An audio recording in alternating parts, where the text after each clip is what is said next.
They went to the Kenya, I don't know, Forestry Research Institute, where they have like quality seeds, and then bought different type of seeds. And then started a tree nursery in August last year. And when I started it, I really expected like maybe, I don't know, 3,000, 4,000 seedlings just for like my community. But then when I went back home in December, there were like so many, almost like 16, 17,000 seedlings. And I'm like, I don't know what to do with this. It's good. And people still need trees.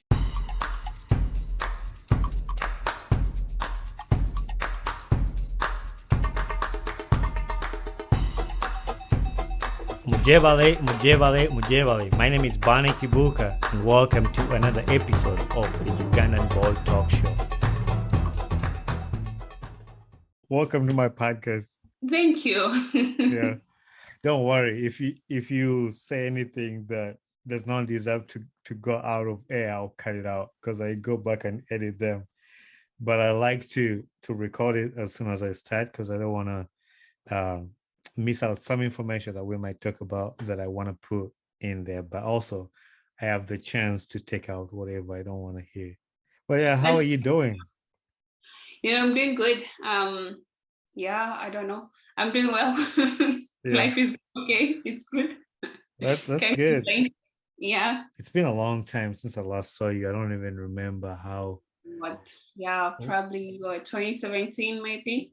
Yeah, probably that. Yeah, 2017. So it's been like actually 4 years. Yeah, or 2016 even, I think. So I always try to introduce you as Elaine because I try to avoid your first name. My last name. Sorry. I try to avoid your last name. How do you pronounce your last name? Well, there are actually two ways of doing it, which is like there's an easier version of doing it, which is just you ignore the M. Okay. Then just M'nkubitu. M'nkubitu. But the original version, it's N'kubitu. When you write it, you write that, is that apostrophe? Yeah, like the one on top. Yeah. Okay. You have to put it between the M and N. Yeah, that's interesting. I like that name. Even though I have a hard time pronouncing it, I still like it. Thank you. It's a good name. It's a unique name, I would say. So from your name, your accent, I know you're from Kenya, and like somebody can tell you're from Kenya. You were in Kenya actually recently when I talked to you. Walk us through your background. Like, where did you grow up in Kenya, and a little bit of your education in Kenya, and then I'll ask you about the education in the US. So I went to, as you said, I grew up in Kenya. I'm from Meru, specifically Maua or Lare in Kenya. And that's where I grew up, and that's where I went for my primary school until class 8 or grade 12. No, grade 8 in the US. And then I went to high school in Nairobi or Kikuyu for my 4 years. Then after that, that's when I went to the US. I spent most of my life in the village, or at least growing up in the village and going back there during the school holidays. And I would definitely not trade that for anything. Really, it was a really good life. Yeah, definitely. I like hearing that when people say that. I grew up in a village too. And sometimes when you move to the US, it kind of washes away. But I like when I hear people say like that was like the foundation of my life. I wouldn't trade it for anything. So I appreciate you saying that and reminding the people who are even listening. People have friends in Kenya and like friends in Uganda who listen to this podcast, and they might be living in the villages still, and they're like, "Oh man, how I regret living in the villages." But that's the foundation for who you become later on, and that would be an interesting topic to talk about. But unfortunately, I didn't bring you here for that. But yeah, so no, yeah, actually, we're gonna. I think we'll touch on it again on whatever we're gonna talk about. But I kind of give it away, and you mentioned a little bit after your high school, then you moved to the United States. How was your journey to the United States, and what made you transition to that? You mean like what made me come to the or go to the States. Mm-hmm. When it was school, I have an older sibling who happened to have gone to school in the US for his college as well. And I think I got inspiration, or rather, it pushed me to apply to schools as well. Yeah, after finishing high school, and that's how I found my way there, which I found was really eye-opening, to say the least, because I think there is so much exposure that it gives someone. Mm-hmm. And I think I have to accept that there are lots of challenges in the Kenyan education system, not to say that it's not good, but there's so many other opportunities that one may not be exposed to if they stay back at home, or like it opens you to like a different way of thinking. So like I think that was a really good opportunity to be able to like pursue education in the US. Okay. So when Yeah. you came to the US, you went to Duke University. A lot of people, me included, we look up to Duke. Like Duke is one of the schools that everybody will know in the United States. Even if you're not in the United States, like basketballers came from there. The whole NBA is filled with like, I think they're known for their basketball because everybody knows their basketball. How was it like to go to school in like a big university? It's a lot of things, to be really honest. First of all, it's as you said, like a lot of people want to get in, which means there are a lot of smart students in the school, which means when you go there, you know, everybody was like one of the best students in their Which district. means you were smart too. You know, I don't know. Mhm. These things change. But Mhm. anyway, yeah, so in that aspect, like the academics can be quite tough, or like it's a very hard scene to navigate sometimes. Because then you take new classes and you realize there's some things, it may not be as easy as high school, but you're still learning a lot. So the Yeah. academic parts could be a challenge, but it was still like really it's really wonderful still. Like the system is really, the teachers are helpful and everything. Mhm. But then there's a very vibrant like social life with people, international students from everywhere, and so Yeah. many things you can do.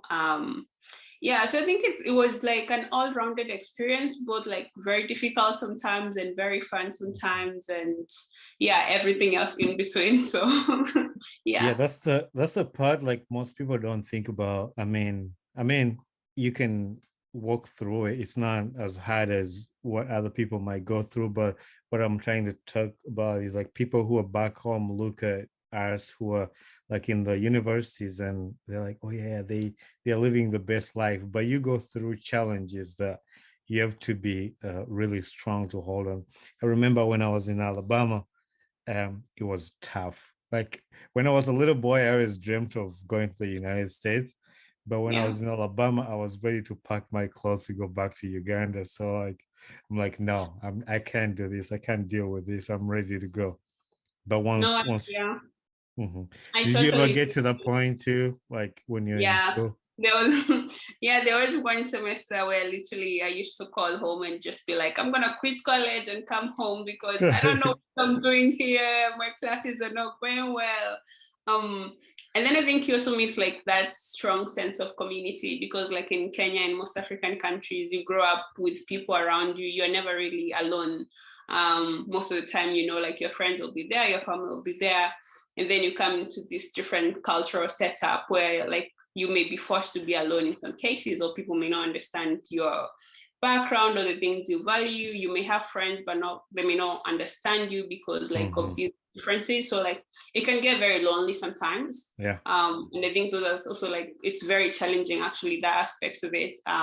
Yeah, and like the time when I really wanted to like go back home, that was one of the reasons why, because I was like, I don't think this is my place. Yeah, so but it worked out. So you went to Duke for all 4 years? Yes, I went to Duke for all 4 years, but I was able to do a study abroad. So I went to the UK for one semester of my four Okay. years. Yeah. What degree did you get from Duke University? I did my bachelor's in computer science and then a minor in environmental science. Okay, nice, Yeah. nice. Yeah, everything about environment, I like that, and that's the main reason why actually I brought this to my podcast because I feel like that's really cool. Like, there's some things we see that you don't even think about, but like when I saw your Facebook post, I was like, yeah, that could be a good conversation to talk about that. A lot of people will see, but they don't really understand. You mentioned you went to the UK for a year. What did you do after that? After you finished, when did you go to New York? So the UK was just part of my 4 years at Duke. So in Okay. my junior year or my third year of university. And then I went back and finished Duke. And then after that, I got a job and was in New York for 3 years. Oh, nice, nice. Yeah. That was really good. So, from even like just seeing your pictures on Facebook or talking to you or wherever, you seem to be like a world traveler, and you just mentioned it. You traveled to the UK, you traveled to, and here you're receiving this podcast from which country? Tell my listeners. They'll think I'm lying. I'm in Sweden. So yeah, I don't want my listeners to think I'm just lying, making this up. You're making this podcast from Sweden. So is that part of like your life to just like to travel and do a bunch of stuff? Yeah, I think I like traveling. I honestly don't know how it started, but I realized, especially after going to the US, so that's the other thing, it's easier to travel from like one place to another. I think compared to back home, where flights are super expensive, Mhm. and there's still like a lot of restrictions. So at least being in the US, it's easy to travel from state to state. And I Yeah. think like for me, that's how I started traveling and enjoying it. I think it's just like being in a different place, seeing different people, experiencing different things. It could be a simple thing that's like, oh, how do the music scene in this city look like, or like, Mhm. or nature, or just like different things. So I think like that got me really curious, Yeah. and also like listening to different people's like stories, because I think, okay, not to get very philosophical, but I feel like even if like our lives are so different, like we still share in the very similar experiences in this thing we call life. And Yeah. just like seeing the different ways people experience life can be very humbling in some sense, because you realize like if we could lead totally different life, but at the end of the day we kind of all like strive to have similar things in life. And like I think traveling exposes me to some of these things. Yeah. That's one thing like I'll never forget about you, and like the times I've met you or talked to you, just the knowledge and like the way you explain things, the way you talk about things, like you just said, don't to get philosophical, and you just went ahead to just say that. I'm the same way. I love listening to people's stories. I love learning about other people, and that's the whole reason I say this podcast, and to just talk about different things. My podcast doesn't have a specific topic. I just bring people to share stories and talk. And sometimes I write down things I want to ask just to guide the conversation. But then sometimes I just want to dive in and just ask questions and then just listen. So hearing you talk about that, and like you saying it's you travel to learn or to meet different people and to see different things. That's all what we need. Like I don't even know what people who don't like traveling or people who don't like things like that, what they like. But I also Yeah. understand there's some people who are like introvert or something. But how was your move to Sweden? We mentioned like you're doing this interview in Sweden. How was the move to Sweden? Well, so it happened during COVID times. So it was quite, I don't know, probably very different from how it would have been if there was no COVID. But it was still like not bad. Sweden is a bit up north, so the weather was quite colder. And then I moved around September when it's beginning to get cold here.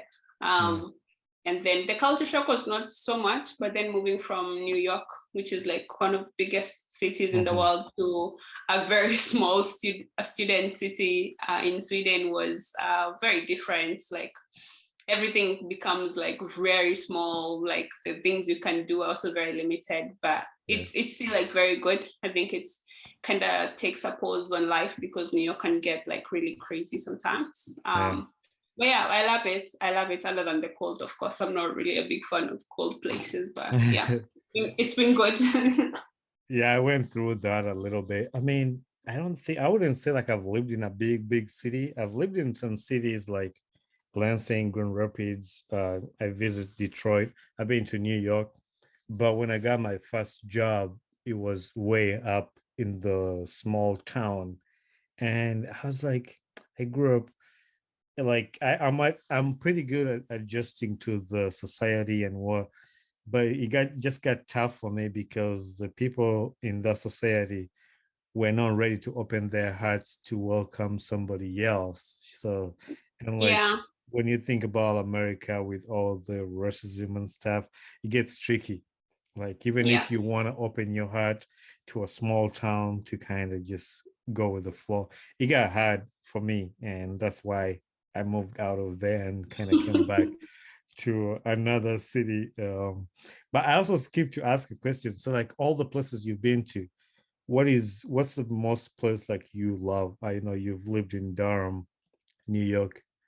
You said you went to London or like England, and now Sweden. Like, what's the one place, or even the place I don't know, like like this place was really good. Um, in terms of living, I don't know. Living, I would still say New York for now, but I Okay. feel like New York is, well, personally, I think New York is fun up to a point, or like at the point where you are thinking, oh, you want to like settle down or whatever, you may need to like leave the city, because I Mm-hmm. think like it may not be very conducive for a particular lifestyle, I think. But it's really good because same thing, like it's very multicultural. You can get whatever you want, you'll find it in New York. Okay. There's so much like diversity in terms of literally everything. So I would definitely like rank it up there. Mm-hmm. But then there are these other places that I've visited. I've not really stayed there. I was able to go to Puerto Rico, which is Oh like an yeah. island that is owned by the US, and it's so beautiful. I'd definitely like want to live there at some point after I learn Spanish Yeah. someday in my life. Yeah, and I also went to Jamaica, which Oh, was like nice. really good. It reminded me so much of Kenya, but it's still like very chill, and you still get the vibe of like, oh, it's a new place, and people are really, I don't know, it was really fun. So like, yeah, definitely those two or three places. Yeah. Jamaica is on my bucket list. It's one of the places I want to go to so bad. Like I really want to go. And I think I mean this summer I'm planning to go like on a cruise. I might go to just the Caribbean, but I would really love to go to Jamaica. And that would be interesting. Yeah, if you're good, let me know. I'll send you a few places to go see. Yeah, sure. I'll let you know. Yeah. Yeah. So now we've spent some minutes to just get to know you for my listeners to kind of relate. I do that all the time so that people who are listening and at least they get to learn something about you. Who is this person talking about this topic, like where you're from and all that. And that's why I ask you about your life. But mainly, I mentioned this earlier that I was on Facebook. I saw your post about the tree planting project. My brother is so obsessed with planting trees. I really am just ignorant about it. He was trying to explain it to me. But like when I read your post, I was like, that is really cool. But like, how did you get into that? And like, when did you start? Like, oh, this is what I want to do. I want to do this. Um, this is something that I've been doing like for as long as I remember, really, when I was a child. It's like I think going back to growing up in the village, it's kind of like a thing you do. And my brother, maybe my other brother now, um, started planting trees like when I was really young, maybe like 5 or 6 years old. And I would Oh, like go with them and see them like plant trees and stuff. So I got used to like that. And I knew like every rainy season, as they call them, like back home, it's like we'd plant some trees. And I think by the time I was in class 6 or up like around there, I would like make sure like every time like there's rain, I would go plant trees, especially around the December holidays. mhm. And then, life happens, you get busy, you start school, you're away from home and everything. Um, and then I've always been interested in environmental related issues to do with, I don't know, planting trees, waste management, harvesting rainwater, just about anything that like has to do with the environment. Um, and that was one of the reasons why I changed my career from like computer science to do my master's now in environmental science. Okay. And this project I happened to be doing back home was not the planned project. There was like a competition in my school here at Lund that Okay. was saying, "Oh, can you innovate something for social change, I think it was. Yeah, and then I wrote this idea, which is not really new. I just like, I've not seen it being done back home, but it's basically taking waste, organic waste from, I don't know, the urban areas back at home, composting it, making it into fertilizer, and giving that to farmers, because people do not have access to fertilizers, or they're really expensive, that kind of thing. So that was my idea. So like last year, when I went home for summer, my plan was to try go in my local small town and talk to the municipality and try to start this project of like turning organic waste into fertilizer. But then when I went home, I realized it's really difficult working with people back home. They don't understand you. They want to know like where you're getting the money from. You can't schedule meetings on time because people don't show up. They don't know you. It's like really complicated. Yeah.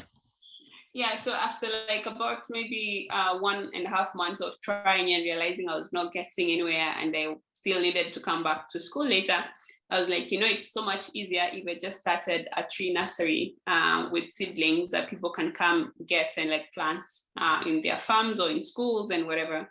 Yeah. So I went to the Kenya, I don't know, Forestry Research Institute, where they have like quality seeds, and then bought different type of seeds, and then started a tree nursery in August last year. And when I started it, I really expected like maybe, I don't know, 3,000, 4,000 seedlings just for like my community. But then when I went back home in December, there were like so many, almost like 16, 17,000 seedlings. And I'm like, I don't know what to do with this. It's good, and people still need trees, so they'll come get them. But yeah, that's how I found myself with this project. Yeah. When you say you want organization to come, are you trying to sell it to them or just giving them away so they can plant for free? It's both. Because I feel like there has already been like a lot of effort and money that has been spent on buying the seedlings and paying the people who are constantly, I don't know, watering them or like weeding them out, or buying the paper bags and stuff. So definitely it would only make sense to get some money from the project. But at the same time, I don't want it to be just, it's not really about the money at the end of the day. And I think also there's like something that comes from spending money on something that makes you give it more care and attention. So if I give trees for free, people will just be like, oh, they were free, even if they dry, it's fine. But like the moment you spend, I don't know, 5 shillings or 10 shillings on something, you still feel that pain of not taking care of it. So that's the other reason as to why I'm like, it would be so nice to just give people for free. But then like there's this other aspect of, making sure when they actually get the seedlings, they take care of them to make sure they grow into trees. And then it's basically for the community, but I think since there are so many trees now, it's like accessible to anybody who wants trees back home. So yeah. Have you tried to get in touch with like the local leaders and tell them about the projects you're doing, and like besides the Facebook posts that you made and just create awareness to the people, have you talked to anybody else, like the leaders in the community, about the trees? Yeah, I've talked to a few people, not so many yet, because again, sometimes people just don't pick the phone calls if they don't know who's calling. But like how I've tried to do it is like, for example, talk to head teachers of schools who are in these other groups with other head teachers and other committees of different things. Yeah, so that's my approach right now. And I also think like the other thing is like the timing. Sometimes people want to be told things when they're ready. And like, if I tell them in January, they still have to wait until around March or April when they know they can come get them. So around like the end of this month, then that's when I'm gonna like start now increasing this like awareness and everything, because they're like, oh, you're selling trees, can I come get them? But if I tell them in January, in March, they won't remember. So it's like, okay, good timing is another thing. Yeah. So how much did it cost you to start this nursery? Like you said, you went and bought a seedling. How much money did you put in to get to the 16,000 trees that grew after 5 months? I I don't have the exact figure, but I would say like the seedlings themselves were actually not expensive, or like they're not that expensive. They were around like $100. Yeah, $100. Mm-hmm. Yeah, and that was like maybe 4 or 5 types of seedlings. Okay. But then there's like, I guess, the labor that you have to pay the people, and the potting plants and pesticides to make sure like ants don't come and eat them and everything. Yeah, but in total, it's somewhere between like $500 and $1,000. So it's nothing like, too crazy, I would say. Mm-hmm. So, like, if somebody listening, somebody out there like me, I want to start a nursery, can you walk us through the steps you're supposed to take to get to at least when they're ready for people to come pick them up? First of all, I think like for anything really, like if it's a product you're creating, in this case, which is seedlings, you always have to look at and the size of it. If you are doing a tree nursery, what's the size? Who are the people who are going to come pick them, right? So that's how you know what seedlings or what seeds to buy. So also you have to research if the people you want to get the seedlings are going to plant them in this particular local area, then you want to buy those seeds that the people want to plant, because even if you grow seeds that people don't know about or don't want to plant, then you're not going to get them to them. And it's like, I think that's the first thing, just knowing what seedlings you want to buy and the quantities of that as well.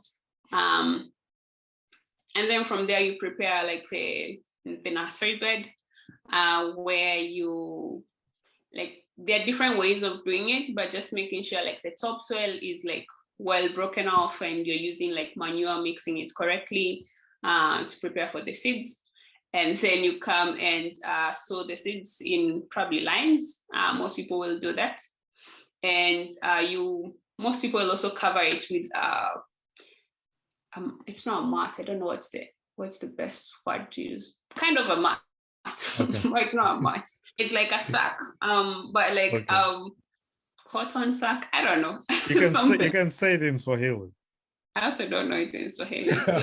It's like a gunia, but like not the polythene gunias. It's like the ones they pick tea in. Those gunias that people pick tea in. Yeah, so like you cover it, and then you water the nursery like once or twice a day, mostly like in the morning and in the evening. And then different seeds have different germination rates. So some of them may take just a week, some of them will take 2 weeks, others may take as long as like 1 month or so, depending on what's on the nursery bed. Yeah, and then after that, you remove the gunias once they start like germinating. And then what do you do after that? Yeah, then you continue watering them, and then at some point they become healthy enough to be transplanted into the pots, or like, yeah. So most people prefer nowadays not to use the plastic bags for potting, but use like, I don't know, biodegradable bags, but also they're not really easily accessible. Yeah, and then you continue watering them and adding more manure and taking out the weeds in them. Yeah, it's quite a process. Do you think like if somebody did this as a business, do you think this is something they can make money out of? Yeah, definitely. The thing though is like, there's a lot of money in it, because I think a lot of times it's, for example, if I buy, I don't know, a bag of 1,000 seeds, which let's say buy for 1,000 shillings, which is also like an overestimate really. And I don't know, I say out of the 1,800 are going to grow.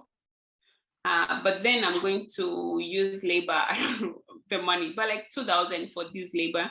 And then I'm going to sell now these 800 of them at 10 shillings each. Then you end up making 8,000. And then you remove the 2,000 for labor, and you're left with like 6,000 out of the 1,000 that you spent.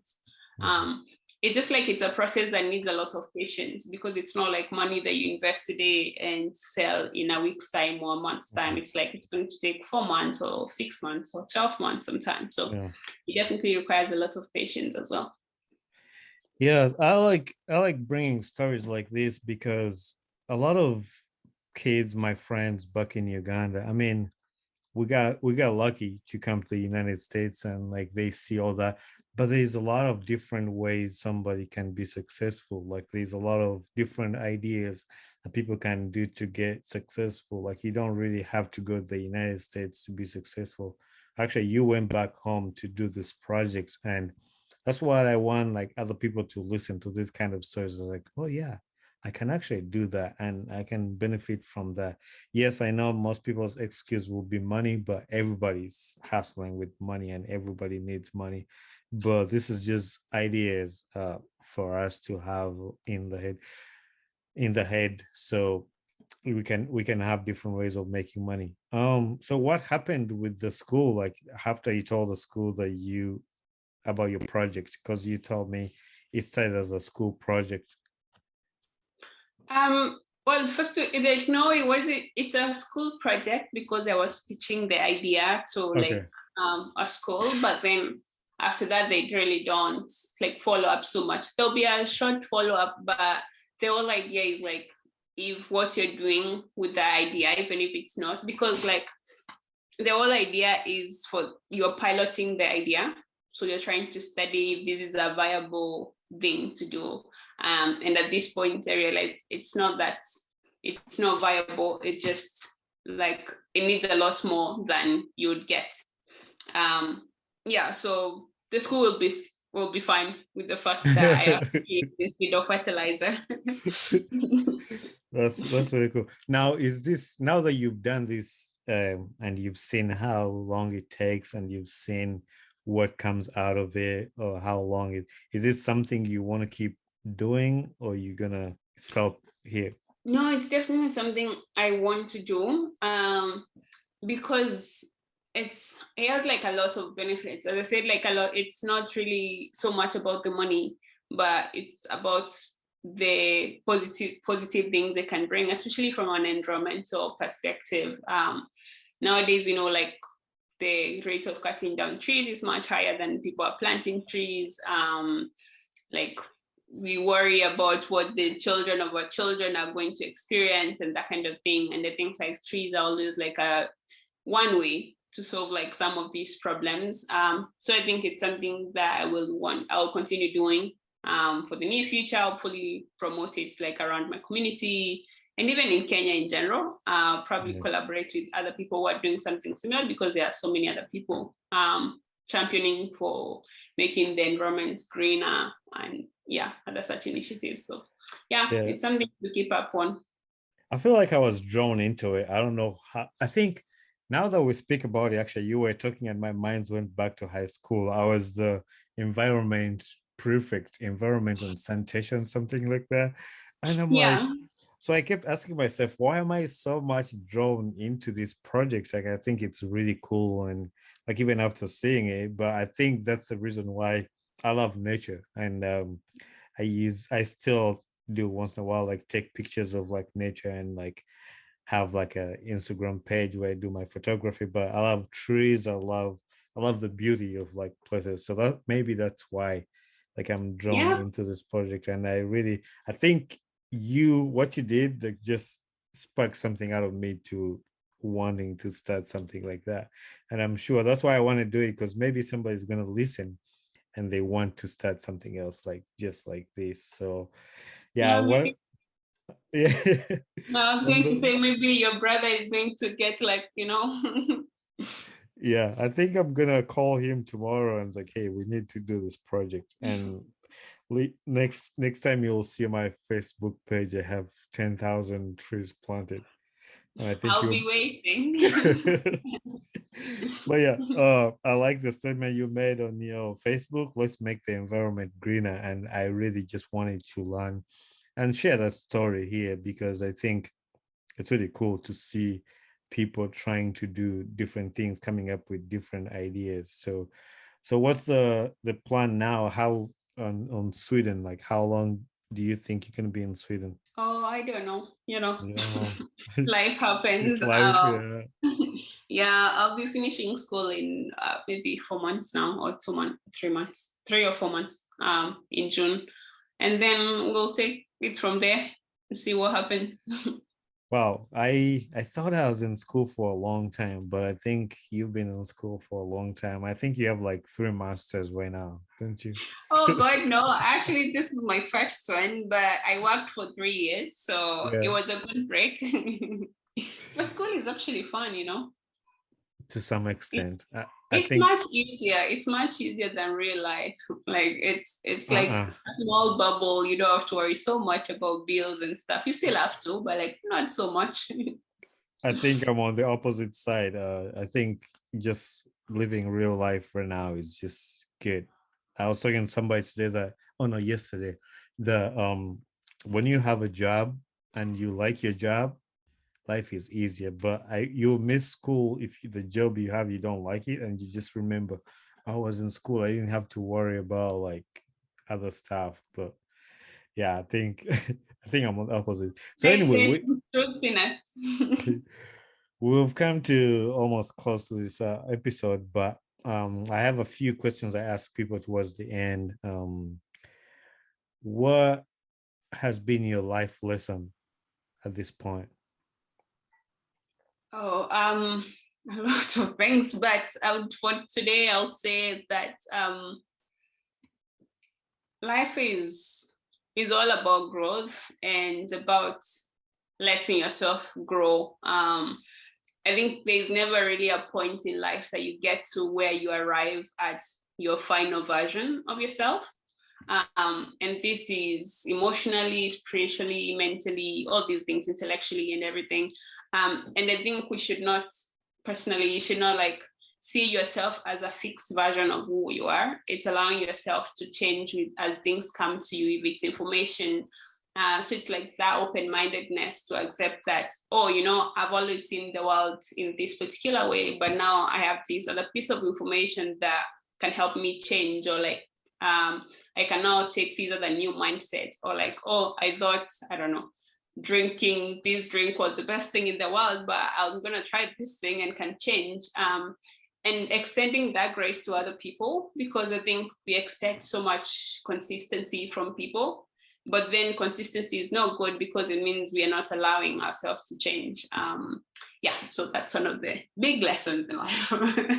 I think I would listen to you speak the whole day. You were telling me before, like, oh no, I'm shy. I don't want to be on the podcast. I'm shy. Yeah. But I think this is something that you like.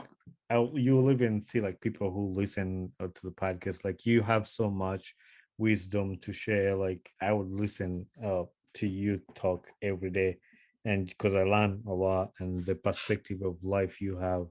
Um, the other question is, uh, who would you like to see on the podcast next? And you will help us find a person. Like I said, my podcast is different topics.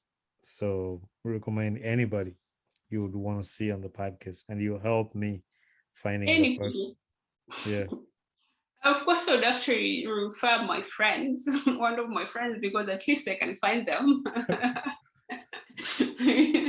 I can't refer to someone I don't know. Yeah. But yeah, I have two friends. Well, Okay. at least you know one. You already know Callistus. Yeah.